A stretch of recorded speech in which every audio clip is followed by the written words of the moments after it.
Hey everybody, this is Brad from Johnson Small Engines, better known as the One-Handed Mechanic.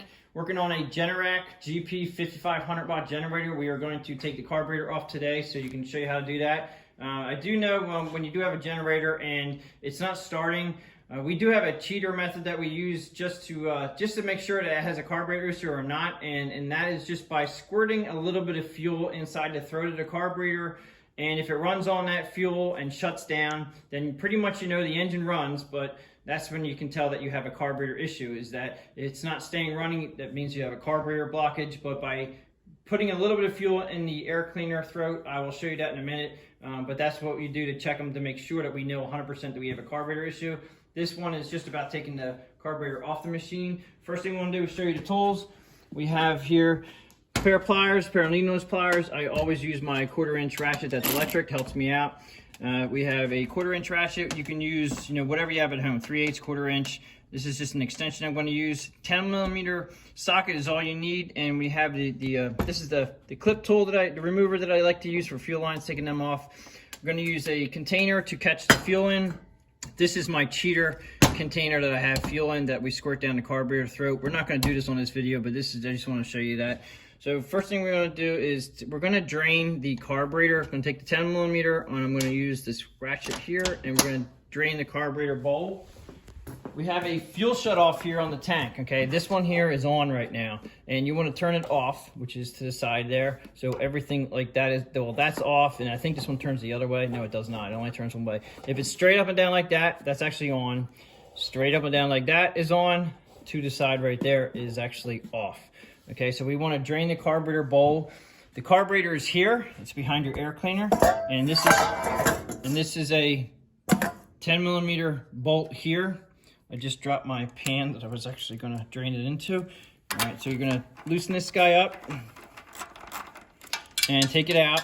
And we did turn off the fuel. Make sure you turn off the fuel, because we want to just drain the carburetor bowl before we take the carburetor off, so don't make a mess all over the place. And I'm going to try to catch this into a container just so I can see what's in the bottom of it. So once that is drained down to the point where you can put the bolt back in it, we're going to put the bolt back in it. Okay, and that's going to catch most of the mess that comes out when you take off the carburetor. The next thing you want to do is you want to take off the air filter, and I'm going to take this container now. Also, just want to show you that the fuel that came out of that bowl, I'm going to put it into a glass container. Try to have a nice clean glass container, and if you put it into a glass container, you can see what's inside the carburetor bowl. And this one here looks like you got a whole bunch of ugly stuff. I'm not sure if there's any water in that or not, but it's real cloudy, and there are definitely specks of crap inside there. Can't really see too much, but the cloudiness and the color of this is telling me it also doesn't smell that good. I'm not sure if you can see any of that stuff in there. I'll let it settle up, and we'll come back to that later. All right, so we're going to take the air cleaner cover off. Some of my tools over here. Okay, this is just one bolt knob that comes off. And then this cover actually pops out from the bottom, lift up, and just it has two little tabs, one here, one here. They go to the tabs here. Just make sure we can put it back together. It goes in right. Air filters here. I want to show you that when you pull the air filters out, a lot of times they have oil in the bottom of them. And this oil, it just accumulates most of the time from the air filters from the factory. They have a little bit of oil on them to keep the dust out. And it'll just sink to the bottom. So a lot of times you can actually get this oil accumulation just from having the air filter in there, because the air filters are pre-oiled from the factory. You just want to clean all that out. That's why we have rags. Now, you also have, this comes off so you can get to your 10mm nuts in the back. So just pry that off, and it just has a little nubby hole there. It goes up to this guy here, and then one down here for the bottom one, and make sure it just goes back the way it came. We're going to take that off. We're going to get our 10mm socket. I use the ratcheting electric ratchet to help me out. Pull this guy off here. Actually, we'll loosen these guys up. But before I take it off, I want to take these hoses off here. The hoses, and that's just so I don't have them all hooked on there when I take the cover off. This hose is just the vent hose from the tank. All right, we're going to pop that off. This hose here is from the valve cover vent. Pop that off, and then going to come back to the nuts here, and these were already loose. We're going to take 10mm nut there off. This guy here, come off. And then we have one around the back, which is down below right here.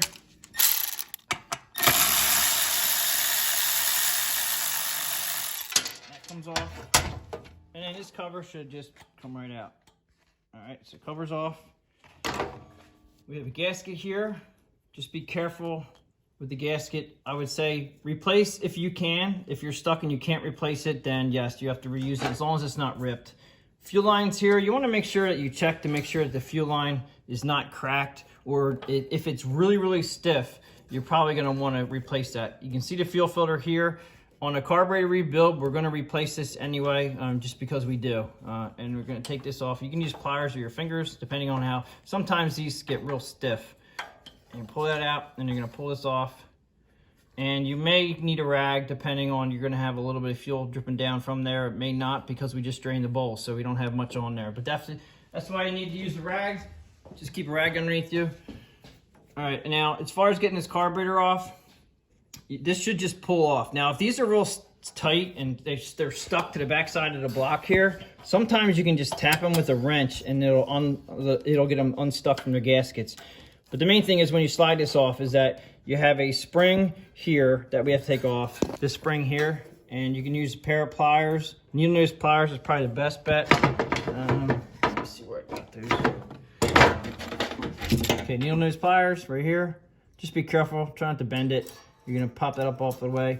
Now this rod comes straight up. So you wanna pull the carburetor out as far as you can pull it out. And then grab your rod, push it, try to push the throttle into the, I guess it's into the open position here. And then you're gonna come up. So if you can just see how that goes back together. Just remember, it gets locked in that way. You gotta turn it, push it up, and away off it goes. Then you can pull this out. And that's pretty much how you take the carburetor off of a GP5500. We're actually gonna go over here and take a look at this fuel. We're gonna rebuild this. I'm also gonna put that on a different video about rebuilding this carburetor. We're gonna do that. Now the fuel has been sitting in this container over here for a little while. See if we can see any kind of remnants of any kind of water. I don't think this one had too much water, but it had some specks. Usually that cloudiness is water, and don't see a whole lot in there right at the moment. It does have a lot of crustiness in there. It looks like it might be a little bit of rust. At that point, you would also want to check your gas tank for any debris in the bottom of your fuel tank, just to make sure that you don't put a brand new carburetor on and you have bad you have a accumulation of rust in the gas tank. If you do, you're going to have to pull your gas tank off.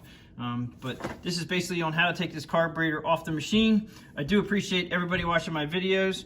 Please subscribe. Thanks for watching. And if you did like this video, please give it a thumbs up.